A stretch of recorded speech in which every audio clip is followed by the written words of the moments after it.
In this video, I'm going to teach you the basics of the algebraic concepts. Let's begin with the very basics. Let's understand what is algebra. Algebra is nothing more than the part of the mathematics that helps you express uh, the relationship between quantities, but like you do in arithmetic using addition, subtraction, multiplication, and division. But in algebra, you have an amount or a quantity that you don't know what it is. So you just represent that amount using a letter or a symbol. So it is just like it says here, a way to generalize arithmetic and solve for unknown values. So for example, I know that you guys do this all your life. So for example, if I tell you, look on the left here, if I tell you 5 plus something that it's in this little box, it's equal to 8. I know that you automatically will know that inside that box, it has to be a 3 because 5 plus 3 is 8. So algebra is nothing more than using a letter instead of this little box. So every time you see a letter, just visualize it as it's a container where you're going to have a number and you don't know what that number is, but it is through algebra you're going to find out what the value, what do you have inside that container. Similarly, let's focus on the right. If I say 3, and by the way, this little dot here, it is another way to express a multiplication, because in algebra you're using x to as a variable. So I know that in usual math we would say 3 times a number, it's equal to 6. So what's inside this box? So it's number 2, right? But because x and the multiplication sign can be confused, so we use this little dot. Notice that it's not at the line, it's not on the base of the number, but it's in the center of the number. So 3 times what's in the box is equal to 6. So you know that inside that box, or the value of x, we're going to say the value of x, it is 2. So because 3 times 2, it's equal to 6. So that's all what algebra is about. So um, don't get confused, don't get freaked out. It is simple. It is just a matter of um, looking at arithmetic in a different way, using letters to simplify it. But now I want you to actually do a flashcard on this, because this is almost like a new language and you need to understand and remember these terms like your birthday. Let's let me do an analogy here. When we're talking about algebraic terms, it's like in language, we combine words, or we combine letters to make words and words to make sentences, right? So in algebra, you have these components. When you combine the components, you make a term, which is the equivalent of making a word. And then you combine words to make sentence. You combine terms to make expressions. So keep that in mind. So a term is like the base. It's the base um, of the simplest way that you can break down an expression, um, and it's combining a variable, a constant, or a multiplication or division of a number and a variable and an exponent. So let's break this down. So what is the variable? The variable is the letter. It's the box that we don't know what it is.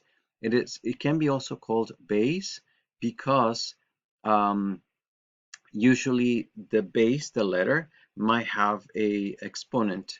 And so as you know, If you have a number that is with with added power, then the number, it's called base. So for that reason, it can be called variable, the variable or the base. The coefficient is the number next to the variable, and since there's no there's no sign between the number and the term and the variable, it's called coefficient. And these coefficients can be positive or negative. And then you have the exponent. So which, let me just show you the example here. The variable or the base is x. The coefficient is, in this case, 3 negative, and the exponent is 2, so x to the second power, and that's why it also, the exponent can be also called power.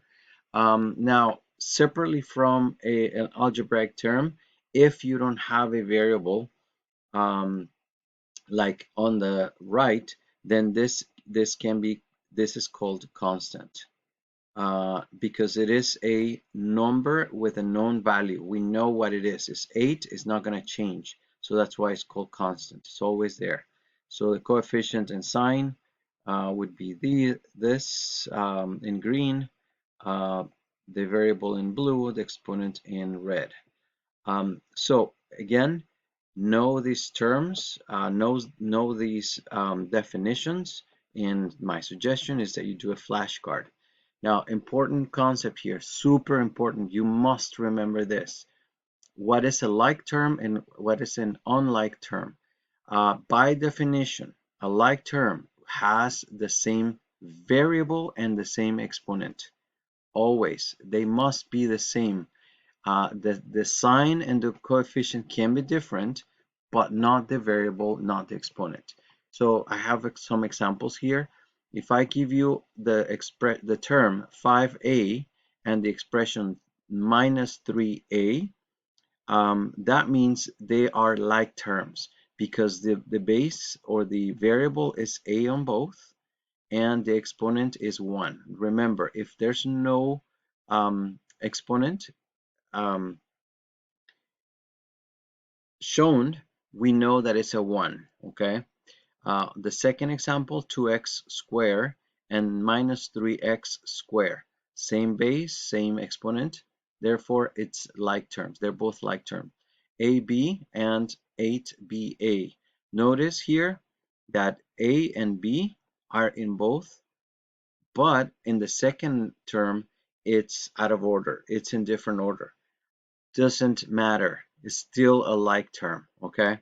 It doesn't matter the order because remember, you can flip the order of the factors doesn't affect the result. So therefore, these are like terms. Unlike terms, they have to have different variables, or they could have same variables but raised at a different power, and that will definitely make it unlike terms. For example, 5b and negative 3a, 2x to the cube and negative 3x squared. Notice x and x, but the powers are different. Therefore, they're unlike terms. AB and ABC. In this case, we have an extra c. It makes it different. So know the difference of these two because that's going to be important, especially when you do addition and subtraction. I'm going to give you an analogy for like terms. If in my wallet, I have these many US dollars and then I have these many Mexican pesos, how much money do I have? So if they're like terms, I can add them. So dollars are the same. So I know that here you have $10 and you have $5. So I can add these two together and say I have $15. In the pesos, I have 500 plus 200, 7 plus 100, 800, 800 and 70 pesos, right? Mexican pesos. So can I combine these two? The answer is no. I cannot add the two and say I have 885 because that would be incorrect. They have different values, right? So it's the same in algebra. You can combine, if they're like terms, you can add them and subtract them.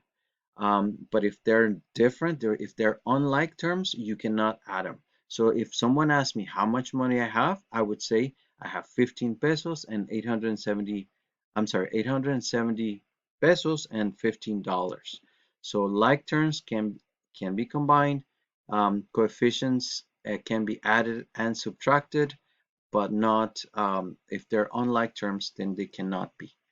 A note to close this off, a term has no coefficient, it is understood to be 1. For example, if I just say x squared, I understand that before the x there's a 1. So this is the same as saying 1x squared. If there's no coefficient, I understand there's 1, okay? It's not 0, because if it would have been 0, like this, 0x squared, 0 times any number would be 0, and that cannot be. So it's always understood there's a 1. If a term has no exponent, for example, if I say AB, I know that both the A and the B have exponent 1, okay? It's understood. You don't have to write it. If there's no exponent, then it's always 1. If there's no sign, it is understood to be positive. For example, if I just say 3y, I know it is positive 3y. If it's negative, then you have to indicate it, okay? So you have to indicate that it's negative. But if there's no sign, you know it's positive. If there's no sign between terms, for example, A, B, C. In this case, you have, and we can even put a number here. Let's say 5. 5 ABC. I understand here that between the 5 and the A, there's a multiplication. Between the A and the B, there's a multiplication. Between the B and the C, there's a multiplication. So it's multiplying all together, okay? So this is important because when the next video, we're gonna learn how you can combine all these expressions, simplify them, in these rules will come handy. And then just to close, algebraic concepts, an expression. An expression is when you combine terms. And so if the expression only has one term, then it's called monomial. If it has two, binomial. Remember, mono, one, bi is two, poly, many, right? So if it has more than two, either two or more, it's called polynomials. But if it's only two, you can call it either binomial or polynomial. So an expression, the definition is numbers. When you combine numbers, operations, at least one variable, the expression combine all these terms uh, add together with positive or negative signs. So this is an example. As you can see here, 5CD plus 7 minus 8 divided by 2. So in this case, you can see that this is a term, this is a constant, which is also a term, and this is the last term. So in this case, it's a polynomial,